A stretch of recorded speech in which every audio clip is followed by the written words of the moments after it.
parecerse a algunos cerebros malvados? La respuesta podría descansar en los experimentos de avanzada que están desarrollándose en las prisiones de Nuevo México. Los investigadores creen que 1 de cada 20 internos padece de desórdenes de personalidad que pudiera ser psicopatía. Cuando el Dr. Ken Kill lleva a cabo sus estudios, existen abundantes temas potenciales de pruebas. Su objetivo es desarrollar nuevos tratamientos. Para lograr eso, necesita identificar cuáles son los aspectos que diferencian sus cerebros de otros. El objetivo ideal es poder ayudar a reducir el impacto que tiene el desorden mental, no solo sobre el individuo, sino sobre la sociedad. Inicialmente, entrevistó a los prisioneros para identificar a aquellos que mostraban tendencias psicópatas. Durante esta entrevista vamos a abordar diferentes aspectos de su vida. Empezaremos con la historia escolar, luego hablaremos de su trayectoria laboral, de su familia, de su actividad criminal, así como de cosas que usted ha hecho y de asuntos similares. Los psicópatas tienen patrones similares de comportamiento. Desde pequeño siempre estuviste en problemas. Siempre. Los psicópatas tienen un estilo de vida impulsivo y nómada. Cambian de domicilio, de relaciones, son sexualmente promiscuos, tienden a involucrarse en problemas.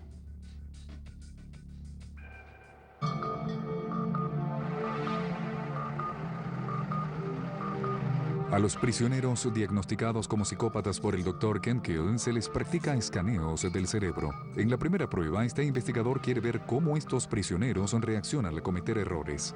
Hemos escaneado a más de 300 internos. De hecho, hemos recolectado el registro de imágenes cerebrales más extenso del mundo, que es, sin lugar a dudas, el más extenso que se haya obtenido sobre psicópatas. Esto es evidentemente un imán. No suena mucho ahora, pero sonará realmente muy fuerte. El escáner utiliza campos magnéticos y energía radial para monitorear el flujo sanguíneo en el cerebro mientras el interno piensa y reacciona. En esta tarea verán en la pantalla una serie de X y K. Lo que quiero que hagas es que presiones con el dedo índice derecho el primer botón cuando aparezca una X en la pantalla. No lo aprietes cuando aparezca una K. Muy bien.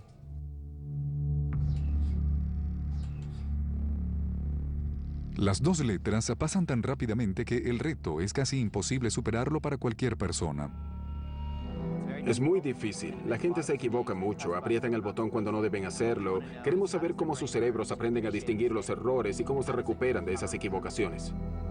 Mediante la observación de la actividad cerebral durante esta evaluación, el Dr. Kill pudo observar que los psicópatas no se preocupan tanto como lo hacen los individuos normales cuando cometen errores. Esto no quiere decir que sean poco inteligentes. Por ejemplo, Joel Rifkin, asesino en serie, tiene un coeficiente intelectual de 128. Este resultado lo ubica en la parte superior del 3% de la población. Lo que se convierte verdaderamente en un hallazgo insólito es que están sobre el promedio de inteligencia comparado con el resto de la población reclusa. Sin embargo, son personas irritables, impulsivas, manipuladoras y embaucadoras. Hubo momentos en los que me detuvieron con cadáveres dentro del automóvil y tuve que mentir para buscar la manera de salir de la situación. En realidad estaba buscando un lugar donde lanzar mi pequeño paquete. El policía me preguntó, ¿por qué estás deambulando por este suburbio? Le dije, estoy perdido. ¿Cómo llego a esta calle? No tenía idea a qué calle estaba apuntando, pero tenía un mapa y yo era muy convincente. En la segunda prueba, se les pide a los reclusos de Nuevo México clasificar fotografías según lo que ellos consideran moralmente objetable. Una violación moral es una acción o actitud que se considera incorrecta. Uno debería tomar sus decisiones de acuerdo a su propio sistema de valores morales y no a la que los otros o la sociedad pueda considerar incorrecto. ¿Entiendes lo que digo? Claro. Muy bien. Estamos tratando de entender cómo los reclusos procesan cualquier información que tiene un valor moral. Existen diferentes sistemas cerebrales que deciden si algo viola o no los esquemas morales. Queremos saber si estos sistemas se han desarrollado normalmente o no en los reclusos psicópatas. Esta investigación pionera intenta demostrar lo que los científicos se han preguntado durante años, si los psicópatas tienen alguna limitación en su capacidad de razonamiento. Lo que se observó es que sus lóbulos frontales, una de las recientes áreas cerebrales que apareciera con la evolución, y la amígdala, una de las partes más primitivas del cerebro, no se comunican apropiadamente. Además, en un estudio reciente, el Dr. Adrian Rain descubrió que el cerebro de los psicópatas es físicamente diferente. Este científico estaba preparado para mostrar por primera vez que los psicópatas tenían amígdalas reducidas en promedio. Eran 17% más pequeña que en la mayoría de la gente. Esta es otra pieza crucial para entender el rompecabezas del por qué los psicópatas no sienten temor al cometer actos criminales. Los psicópatas saben que es incorrecto matar a otra persona, pero ¿por qué lo hacen? Ellos no tienen esa sensación de lo que es moral. No voy a clavarte este cuchillo porque voy a sentir el dolor. Voy a experimentar tu dolor. Habrá empatía. En fin, puedo ponerme en tus zapatos.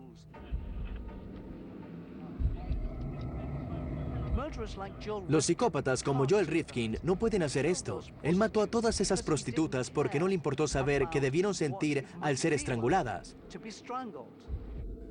¿Qué sintió cuando las estaba estrangulando? Solo me enfocaba intensamente en eso.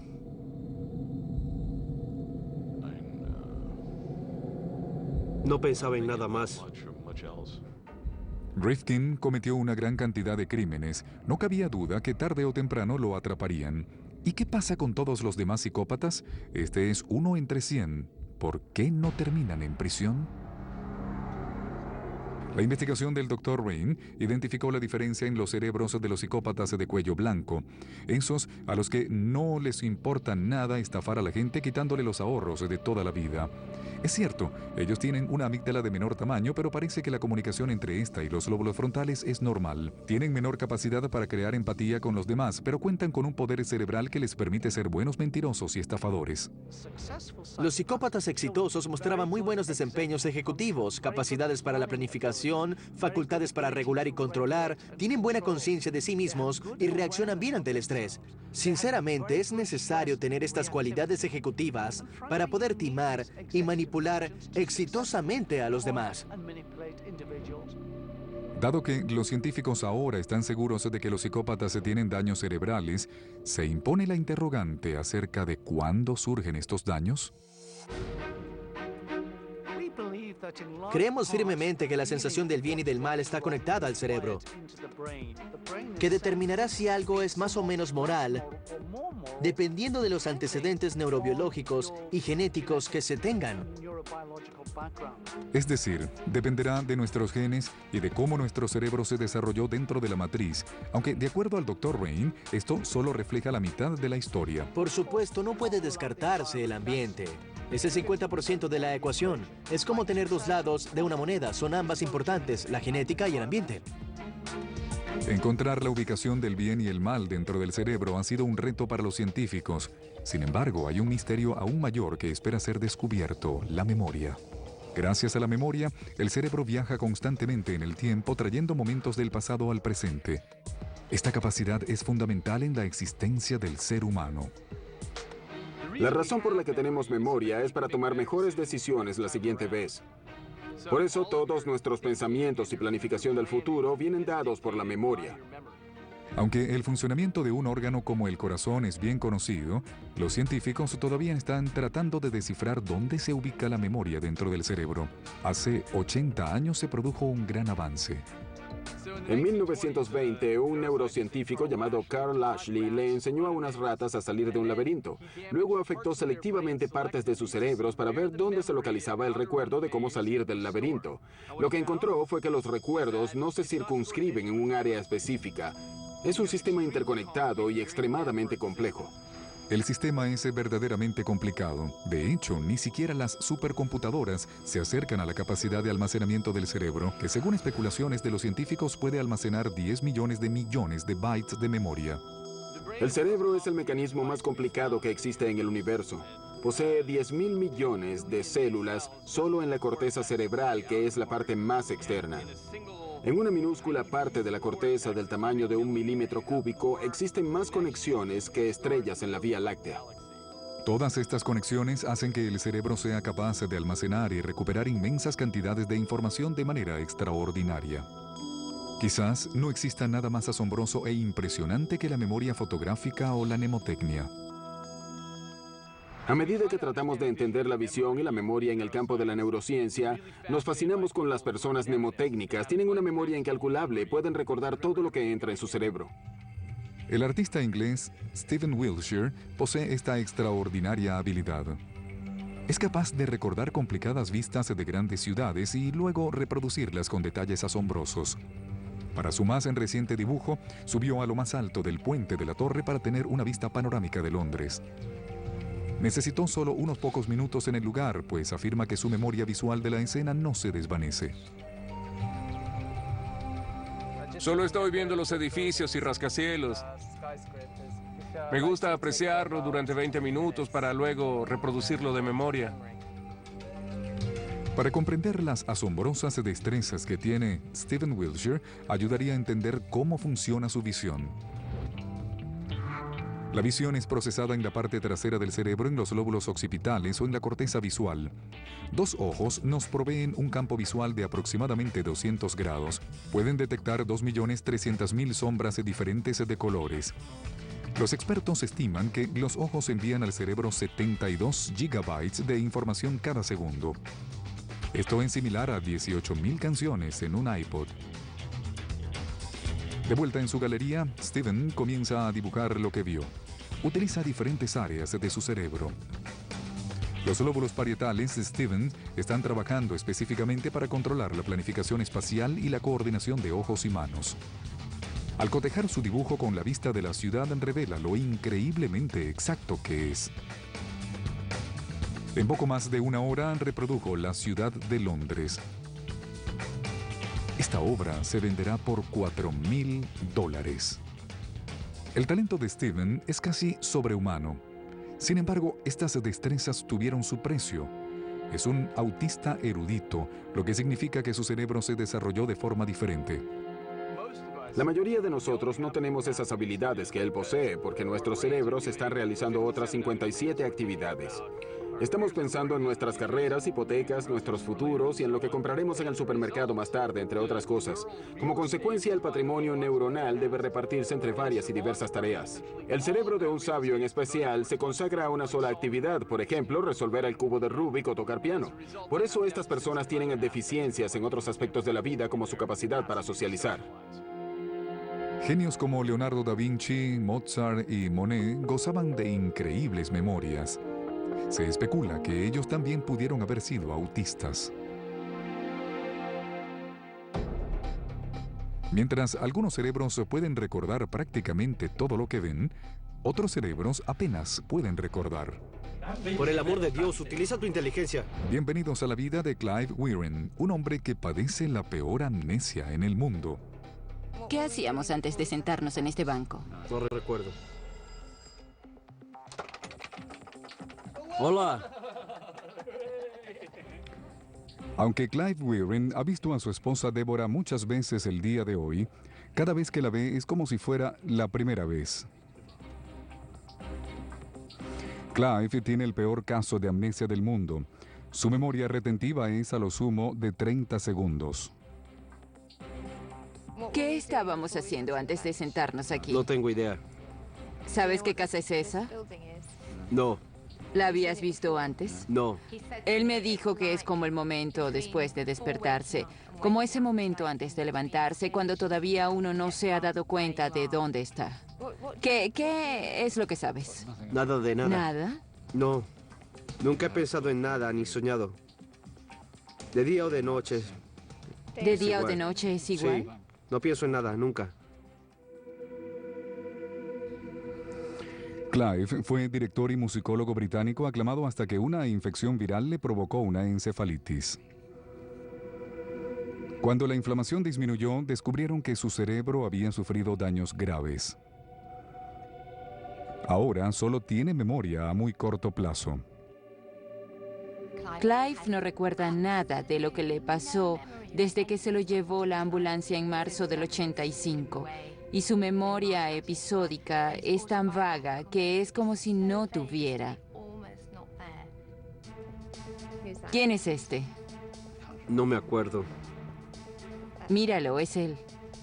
Mi hijo. Tu hijo, así es, Sí, es Anthony. mi hijo. Sí. Y esos son sus hijos. ¿Sus hijos? Sí. Ahora ya están veo. mucho más grandes. Aunque la memoria se almacena por todo el cerebro, hay un área que actúa como la llave de un almacén durante el proceso de recuperación, el hipocampo, que se encuentra dentro del sistema límbico. Sabemos que sin el hipocampo no podemos almacenar recuerdos nuevos. Existen por lo menos dos tipos de memoria en el cerebro y por lo general las llamamos memoria a corto y a largo plazo. Entonces la memoria a corto plazo sirve para si yo te doy mi número de teléfono y lo tienes que recordar durante unos segundos mientras lo marcas. La memoria a largo plazo involucra aspectos como dónde crecimos, a qué escuela asistimos y lo que hicimos hoy. Todo eso se guarda dentro de la memoria a largo plazo. Lo que sucede a Clive es que su memoria es muy a corto plazo. No le da tiempo de transcribirla a la memoria a largo plazo. No puede grabar lo que está en su memoria a corto plazo dentro de la estructura física de su cerebro. Los neurólogos que han examinado a Clive encontraron daños graves en el hipocampo y creen que eso es lo que impide que su cerebro almacene recuerdos. Clive Waring sufre tanto de amnesia anterógrada y retrógrada. No puede aprender cosas nuevas, pero también le cuesta mucho recordar cosas viejas y parece que su capacidad para almacenar información a voluntad también se ha visto afectada. Miren lo que pasa cuando la esposa de Clive le pregunta en qué trabaja su hijo. ¿Sabes cuál es la profesión de Anthony? No. Es ingeniero eléctrico. ¿Ah, sí? Sí. ¿Y sabes qué es lo que diseña? No. Trata de adivinar. Me temo que no tengo idea. Motores de autos. Ah, motores de autos. Sí, motores para autos eléctricos. Qué buena idea es esa. Sí, sí. Basta de esos gases venenosos que salen de los motores Es de verdad. gasolina. Son venenosos, Sí, esa idea fue un ¿no? desastre. Es verdad. Sí. ¿Conoces a alguien que diseñe motores para autos eléctricos? No, a nadie. ¿No conoces a nadie? No. Tu hijo. No, ya veo. Anthony los diseña. Mi hijo. De hecho, ahora tiene un negocio propio. Ah, bien hecho. Sí. ¿En qué está trabajando Anthony ahora? No, no sé. La última vez que estuve consciente estaba en la escuela. El caso de Clive es tan único porque no puede recordar detalles de su familia, pero sí se acuerda de otras cosas. El hecho de que pueda hablar y articular también nos muestra que su memoria procedimental, que se usa para hablar y construir oraciones, no está almacenada en la misma área que la memoria episódica que contiene las acciones y los hechos de nuestras vidas. Los diferentes tipos de memoria están almacenados en distintas partes del cerebro. Los expertos creen que la memoria semántica podría almacenarse en uno de los lóbulos temporales, el izquierdo, el responsable del habla. Aún más increíble es el hecho de que Clive todavía toca el piano. Su memoria procedimental, que queda al lado derecho del cerebro y que usa para tocar el piano, no sufrió daños.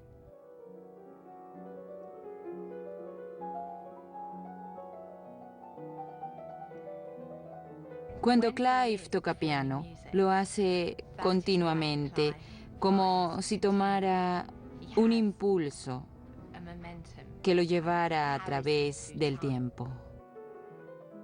Es una gran manera de ilustrar la forma en la que los diferentes tipos de memoria están separados. ¿Sabes en qué mes estamos? No. En abril. Abril. El mes Abril. que viene es tu cumpleaños. Sí. Hoy, Clive está animado, pero ese no es siempre el caso. Nunca había visto esta porquería. Usa tu inteligencia. Así era Clive en 1988. Llevaba 3 años con amnesia y estaba frustrado y molesto. Durante los primeros 10 años, Clive vivía en su propio mundo y decía las mismas 3 cosas una y otra vez, debido a la ansiedad, el miedo, el terror y el horror de su situación. Clive registraba por escrito cada momento de conciencia que tenía. Era como una compulsión. Escribía en la mesa, en la pared, en cualquier superficie que tuviera a su alcance. Entonces, ¿cómo crees que apareció allí? No tengo idea. Supongo que los doctores no saben. Pero tú sí deberías. No, no sé. ¿Podrías escucharme, por Dios? Cuando digo que no, es Lo no. siento. Las páginas de su diario están llenas de exclamaciones y palabras tachadas. Sin embargo, eventualmente se volvió menos iracundo. Empezó a cambiar después de los primeros 14 o 15 años. Comenzó a recordar cosas durante más tiempo y cambió de humor. Débora le atribuye este cambio a su fe y a sus plegarias. Los científicos tienen su propia explicación. Sabemos que el cerebro cambia físicamente y eso es lo que significa la palabra plasticidad. Es una constante reescritura de su propio circuito. El cerebro de los niños es plástico en extremo. Ese es el por qué pueden aprender idiomas con tanta facilidad o tocar instrumentos nuevos. Y lo que estamos descubriendo ahora es que el cerebro de un humano adulto es mucho más plástico de lo que pensábamos antes. Cuando la gente sufre de daño cerebral, otras partes del cerebro pueden encargarse de las funciones perdidas. Débora se pregunta si este año Clive seguirá necesitando su diario. Cuando revisa lo que escribió hace 3 días, semanas o meses y se da cuenta de que es lo mismo una y otra vez, se molesta y creemos que es mejor quitárselo y ver si le hace falta. Para sorpresa de todos, después de haber escrito en su diario todos los días durante 23 años, Clive no ha preguntado por él. Ya no debe sentir la necesidad compulsiva de registrar cada momento de conciencia. Los científicos han aprendido mucho sobre la memoria estudiando a Clive, pero también sobre otras funciones del cerebro que contribuyen a formar la personalidad de la gente.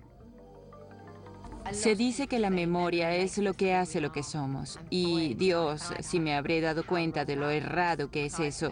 La personalidad de Clive, gracias a Dios, está intacta. ¿Quieres un café? Oh, me encantaría. Sabía ¡Qué que maravilla! querrías uno.